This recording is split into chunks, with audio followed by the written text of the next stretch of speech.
Change my mind. America is superior. Okay, so Steven Crowder released some bonus footage of his Change My Mind segment, sitting down with a lady named Elise. So Steven Crowder and this lady Elise were having a discussion, and it says right here on the page where he was defending his belief that America is superior, and Elise was challenged by him to change his mind. So the first thing this lady brought up is the healthcare. This is her exact quote. I just don't think that America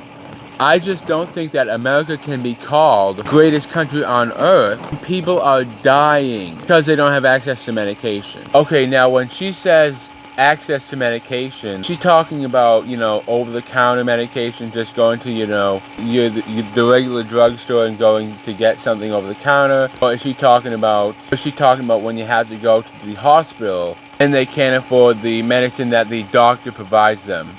Because if that's the case, if that's what she's talking about, if that's the actual case, I remember Steven Crowder specifically explaining what happens when healthcare is free. Hospitals basically become a walk-in clinic for sick people. Basically, they have this huge line of people in the hospital, and people have died from waiting in line because their illnesses were so severe.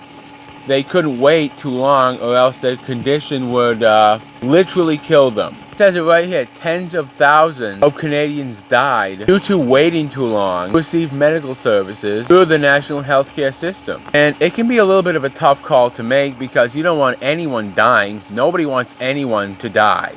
But the fact of the matter is, that some people have, some people have it worse off, or some people are really sick, possibly even sicker than others. So if you get all these sick people and you try to treat them literally one after the other in like some sort of line, who's next, you got this person who's literally dying of a deadly disease. Obviously he's going to be needing to be taken care of because he has that deadly disease, right? And if he's like 20th in line, I mean, the odds of him living are going to decrease unless he has the option to, pay a large sum of money to get his healthcare needs prioritized. Well, okay, the next topic is freedom of speech. So obviously when it comes to free speech, Elise, she thinks that there are just some words you shouldn't be allowed to say. One of those words you're not allowed to say in public is indeed the N-word.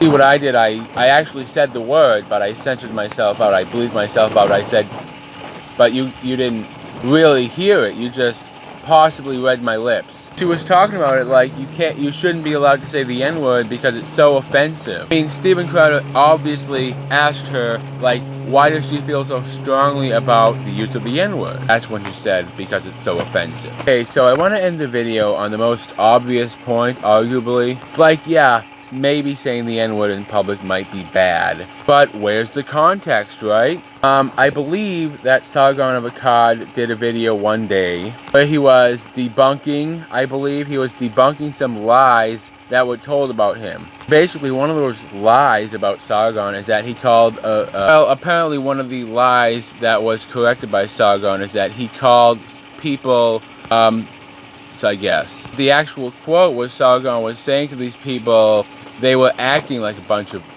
And if you look up what the actual definition of that is, I believe it means ignorant. I'm not entirely sure, but I believe that's what it means. What about when Kendrick Lamar called that white fan up on stage to sing the song, and then she said the N-word because it was part of the song? And Surreal Entertainment did the best job covering that story.